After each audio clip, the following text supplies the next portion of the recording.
So let me just give you some background, one aspect of the polarization of American society. I already mentioned that we have a growing dropout problem. That's disguised, by the way, in the official statistics. But in fact, we see that the high school graduation rate has actually gone down.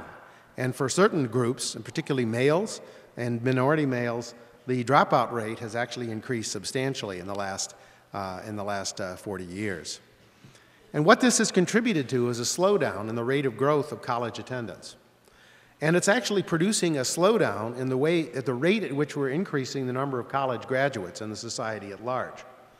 What's not really been fully appreciated is that if we look at the rate of growth of the number of college graduates in the next 20 years compared to the last 20 years, there's been a dramatic slowdown in the growth of skills.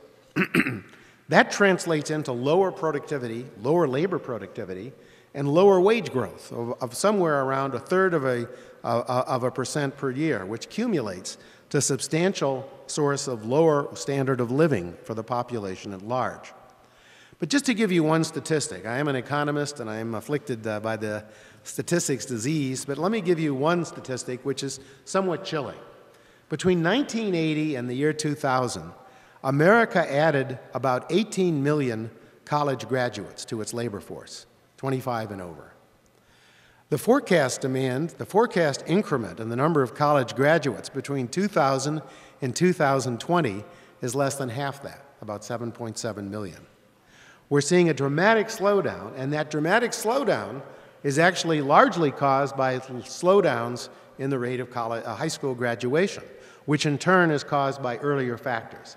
If we take these problems back to their origins, we see dramatic declines in future productivity of the American workforce. What isn't understood either is how unproductive our workforce has become.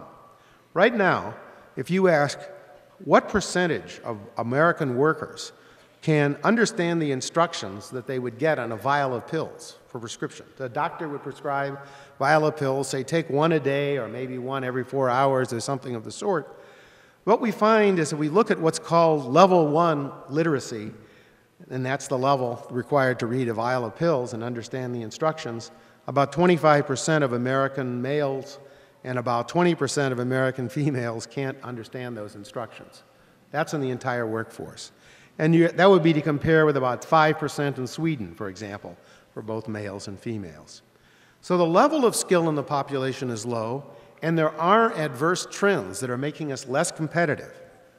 The question is, where do we place the blame for this? And this is where the public policy discussion, I think, goes wrong. Many people say, well, schools, learning, must be schools. We have to look to the schools to fix the problem. Or people aren't going to college at the rate they were because college tuition rates are so high. And what I want to try to tell you today is that the evidence from a lot of work by economists, sociologists, educators, suggests that these factors play a role. There's no question that when you raise tuition, fewer people go to school, or they prolong their years of schooling. No question about it. But in fact, what we've learned is that the major determinant of who goes to school and who does not, the major determinant, for example, in the black-white gap of college attendance, has nothing to do with tuition, has nothing to do with family income at the time kids are 17 years of age. It's largely due to the ability and the motivation of the child at the age college-going decisions are made. And once you control for these abilities, which emerge early and play a powerful role, in fact, minorities are more likely to go to college in American society than our majority groups. And disadvantaged people are more likely to go, partly because of affirmative action and remediation programs that we have in place. So what we need to understand then is that it's ability. It's this ability gap. It's this ability gap that's cursing American society, but there's something we can do about this ability gap. So what do we know about abilities? Well, as I mentioned, non-cognitive abilities, socio-emotional regulation, time preference, the ability to delay gratification, personality factors, the ability to work with others. We have typically ignored these. Schools are not supposed to be producing these. These are things that are taken for granted. And yet, all the evidence suggests they're in very short supply. And if anything, they're increasing in demand as we get to a society that's more open, that's more trading, that involves more social regulation.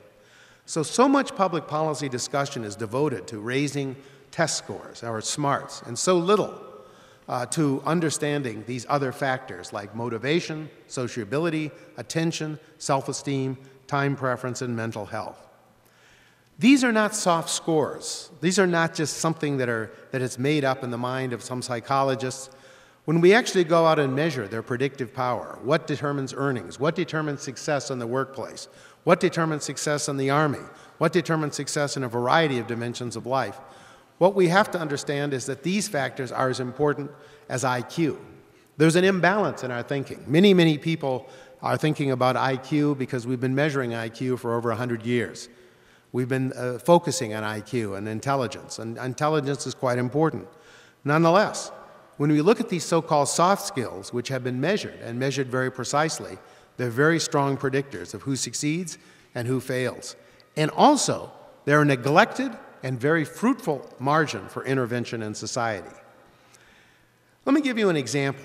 There's a program that's in place in the United States now called the GED program. Many of you have heard about the GED program probably. The GED program is a program that's made available to individuals who drop out of high school and are given a second chance by taking an exam.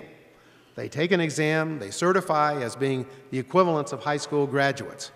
And about 14% of all high school degrees actually produced in the United States this year are to GEDs. So it's the largest single high school.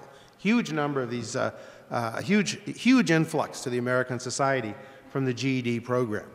I've studied the GED program a lot, and there's no question that in terms of its success and in terms of the standards that Americans typically take for determining what's a good test or what's a bad test, the GED is a successful test. GED recipients have the same skills as tested on an exam as high school graduates. And yet, the interesting fact is, what do the GEDs earn? The GEDs are earning at the rate of high school dropouts. They are essentially not high school equivalents. So if to use an example from physics, astrophysics sometimes talks about dark matter, the part of the universe that we really don't know anything about.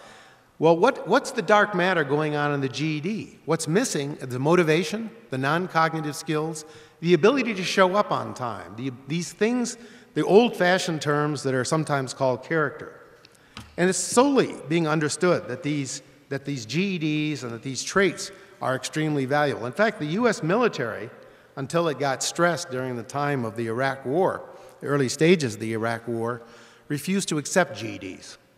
And the reason was these were too violent, too undisciplined, unwilling to essentially show up on time. If you study the GEDs, I don't want to pick on GEDs, and there are some very successful GEDs, some of whom have spoken here. I saw Bill Cosby was featured. He was is a famous GED. But the fact of the matter is that most of the GEDs are showing traits that make them, the very trait that caused them not to finish high school, causes them not to finish jobs, not to finish military training, and not to succeed. This is just one of many examples. When we measure these non-cognitive traits, we find they're extremely important. So what do we know about these traits? Well, what we know is that abilities play a very important role. What's the role of schooling? If we start looking at ability gaps between blacks and whites, between the affluent and the less affluent, what do we find? Well, we find that these gaps emerge, as I said before school begins. What's the role of schooling in eliminating or creating these gaps? We know that American schools are very unequal. And so you think, well, school systems probably widen these gaps. The amazing thing is that if you look at the gaps that children have in their test scores at age 4, before they enter the public schools, and then you look at the gaps between those same children at age 18, the gaps at 18 are already there at age 4, long before schools enter. Schools do very little to either increase or decrease those gaps. So even though much American policy is predicated on the fact that schools can solve our problems, schools are neither creating nor reducing those problems. It's not to say that the role of schools can't be improved, but it also is the case, and this is a fact that was pointed out long ago by a famous sociologist at my institution, a good friend of mine, James Coleman, who pointed out that, in fact, if you look at school performance, the major determinant of school performance is not teacher-pupil ratios or teacher salaries. It's much more the family and the family environment that supports the children in the school. And in fact, the family environment that supports the child even before the child enters school. So what we've learned then is even though so much American policy is focusing on trying to reduce classroom size or reduce college tuitions, that these factors will play only a minor role. Let me just give you an example. I did a recent study asking what happens if we reduce classroom size in the United States. Suppose that we actually cut the number of pupils in a classroom down by 5, a huge reduction. There's no question that test scores go up among children, no question whatsoever. But if you do the economic analysis and say, okay, test scores go up, earnings go up, employment goes up, that's all a good thing. But what happens is that also teacher salaries go up, and expenses in school system, training teachers, that goes up. If you do a benefit-cost analysis, you find that the rate of return on that activity is negative. It would be better to give the children money than to actually invest in reducing classroom size. This is the emphasis. No, you laugh, but in fact, if you go out, I bet in every election, local election and national elections, even the Obama administration has been fixated on this idea. And many, many people are fixated because we think of the schools. It's traditional in American society to think of the schools as being very healthy and producing what we've seen. But what we've taken for granted in American society is the health of American families. And that's what's being challenged and what's changing.